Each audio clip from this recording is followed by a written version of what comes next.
J'ai reçu de M. Christian Jacob et des membres du groupe de l'Union pour un mouvement populaire une motion de rejet préalable déposée en application de l'article 91 alinéa 5 du règlement. La parole est à M. Alain Chrétien.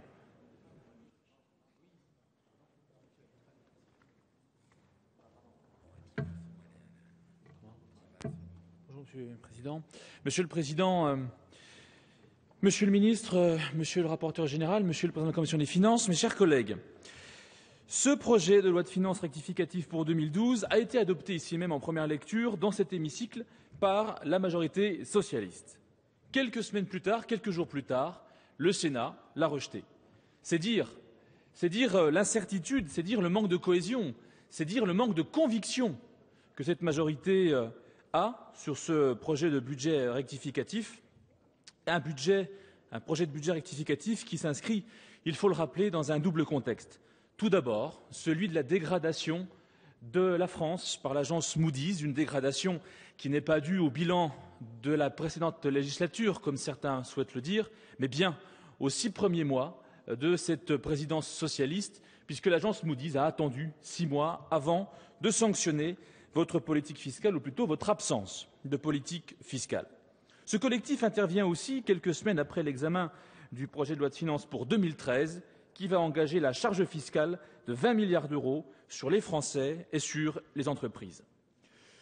Sur ce projet, quelques points positifs, comme par exemple le volet antifraude, dont nous partageons les objectifs sans pour autant en partager tous les moyens. C'est la raison pour laquelle le groupe UMP a déposé plusieurs amendements de suppression d'articles visant à supprimer des dispositions à effet rétroactif. Les intentions du gouvernement ne semblent toutefois pas très claires sur certaines mesures. S'agit-il vraiment d'une volonté de réduire les abus ou plutôt de mesures de rendement fiscal? Nous ne pouvons de plus que nous interroger sur la cohérence générale de la politique budgétaire menée par le gouvernement. En additionnant les mesures du premier budget rectificatif de juillet, du budget 2013 et de ce PLFR, on atteint des hausses de prélèvements de près de 17 milliards pour les entreprises. À cette somme, il faut ajouter les 3 ou 4 milliards de prélèvements écologiques que le gouvernement a prévu pour financer une partie de son crédit d'impôt compétitivité et emploi. Et là aussi, sur cette fiscalité écologique, aucune précision, aucune exactitude, on est dans le flou le plus complet. Au total, la hausse des prélèvements sur les entreprises atteint quelques 20 milliards pour un crédit d'impôt, lui aussi, de 20 milliards d'euros. Où est la cohérence quand on prend 20 milliards en 2013 pour soi-disant redonner ces 20 mêmes milliards aux entreprises l'année suivante? Vous aimez beaucoup Keynes du côté de la gauche. Keynes disait souvent « on ne fait pas boire un homme qui n'a pas soif ». Comment voulez-vous que les entreprises investissent si elles n'ont pas confiance en l'avenir et si elles n'ont pas la compréhension de la politique fiscale que vous souhaitez mener? Sur ce financement de ce crédit d'impôt, là aussi, quelle cohérence peut-on avoir lorsque l'on annonce que l'on supprime la TVA Sarkozy en mai et qu'on la rétablit en novembre? Ces 3 niveaux d'impôt de TVA de 5, de 10 et de 20%, s'appliquent sur des produits et services qui sont par nature non délocalisables. Comme l'a si justement rappelé le président de la Commission des Finances, Gilles Carrez, il aurait été préférable d'agir davantage sur le taux normal de TVA qui frappe les importations plutôt que d'augmenter substantiellement le taux intermédiaire qui concerne les secteurs protégés et donc non délocalisables. Enfin, inutile de vous dire, mes chers collègues, que nous sommes très loin du compte. Alors que ce crédit d'impôt devrait coûter 20 milliards d'euros, où sont les 10 milliards d'euros de baisse de dépenses publiques que vous nous rabâchez à longueur de séance? Concrètement, où allez-vous tailler? Dans quelle administration? Pour quel montant? Nous n'en savons absolument rien. Ça n'est simplement que de la constatation et même pas un jugement que de dire cela. Sur ce crédit d'impôt, j'ai entendu M. Eckert nous dire qu'il était simple et lisible. Eh bien, excusez-nous, mais il n'est ni simple, il ne sera ni simple ni lisible, parce que déjà nous ne connaissons même pas le contenu de ce crédit d'impôt, nous ne connaissons même pas ces fameuses conditions, puisque un certain nombre de cette majorité fragile, a souhaité que des conditions soient imposées pour justement ne pas donner de cadeaux fiscaux supplémentaires à ces méchantes entreprises qui vont continuer d'exploiter le prolétariat.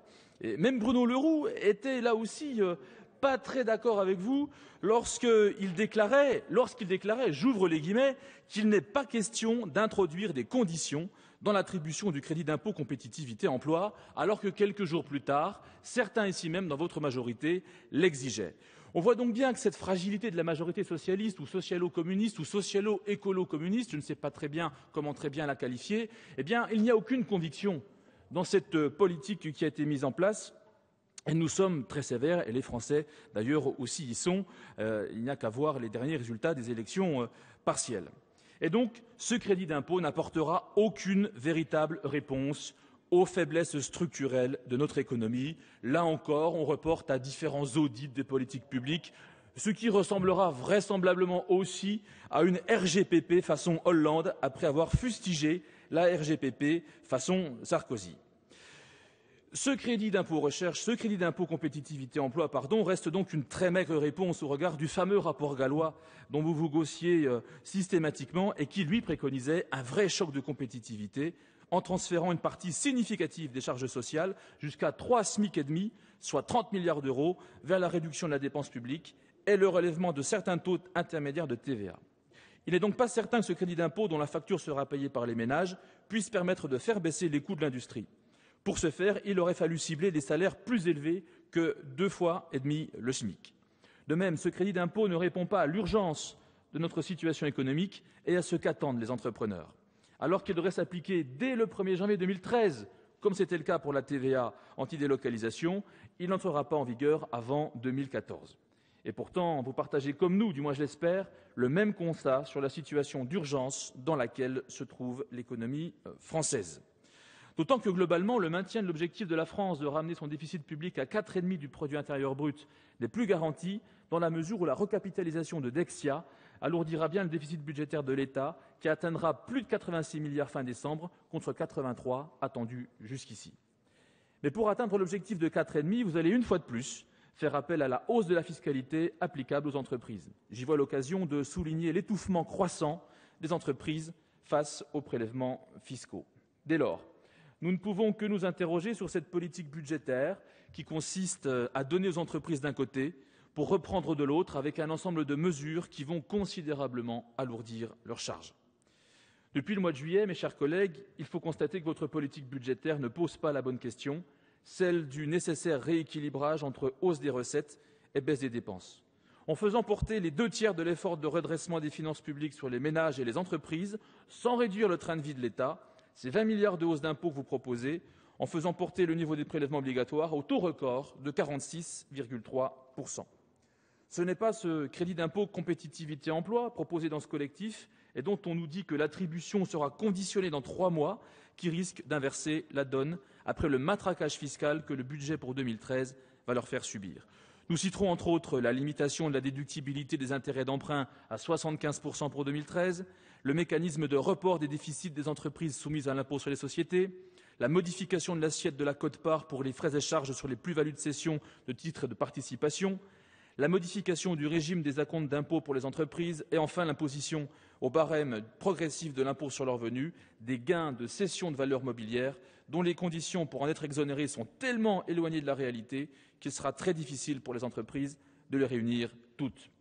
Autant de mesures à charge contre les entrepreneurs qui investissent, prennent des risques et créent de l'emploi. Il serait d'ailleurs intéressant de mener une analyse exhaustive des départs de Français, l'actualité récente nous le rappelle, et plus particulièrement, pas que des artistes, mais aussi plus particulièrement des entrepreneurs. Comme l'a si justement souligné le président de la Commission des finances, Gilles Carrez, à plusieurs reprises. Une analyse d'autant plus urgente que le matraquage fiscal contenu dans ce projet de budget pour 2013 va poser avec encore plus d'acuité la question de l'harmonisation fiscale dans la zone euro. La France va ainsi compter 153 taxes et prélèvements pesant directement ou indirectement sur l'entreprise, alors que l'Allemagne n'en compte que 55. Il en résulte que, hors impôt sur les sociétés, ce sont près de 72 milliards d'euros de taxes qui vont peser directement sur les entreprises. Le Conseil des prélèvements obligatoires a d'ailleurs indiqué que les prélèvements sur les entreprises représentent 39% des prélèvements obligatoires du pays, soit 10 points de plus que la moyenne de l'Union européenne. Ainsi, la France va devenir le pays le plus taxé d'Europe avec un taux de prélèvement de 46,3%, plus que la Suède avec 44,2%. Seul le Danemark nous dépasse avec 48,2%. Enfin, Du côté des ménages, vous avez d'abord tenté de leur faire croire que les hausses d'impôts ne concerneraient que les riches. Mais personne n'est dupe, surtout pas les Français.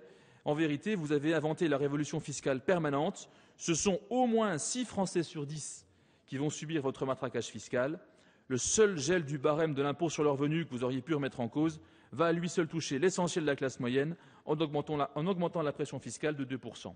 Cette hausse est associée à la hausse programmée des contributions sociales pour 15,5%, à la suppression du prélèvement libératoire ainsi que la nouvelle tranche d'imposition à 45%, qui élèvera le taux d'imposition à plus de 100% pour certains contribuables. En somme, ce collectif ne répond pas aux questions les plus urgentes, il n'apporte pas de réponse à la nécessaire diminution de la dépense publique, on ne sait toujours pas où vous irez chercher les 10 milliards, il confirme surtout la mise en œuvre incohérente d'une politique fiscale qui abroge la TVA compétitivité en juillet pour l'augmenter à nouveau en décembre. Enfin, il n'apporte pas de réponse sur les nécessaires réformes en matière de compétitivité, alors que le rapport Gallois, lui, en fournissait la matière. Et sa réponse au défi de la compétitivité se résume à redonner d'une main ce que l'on aura pris aux entreprises de l'autre, ni plus ni moins. Les Français et les entreprises ne comprennent pas cette politique budgétaire. C'est pour toutes ces raisons que ce projet de loi de finances rectificative ne saurait être examiné en l'état dans cet hémicycle. Je vous remercie. Merci.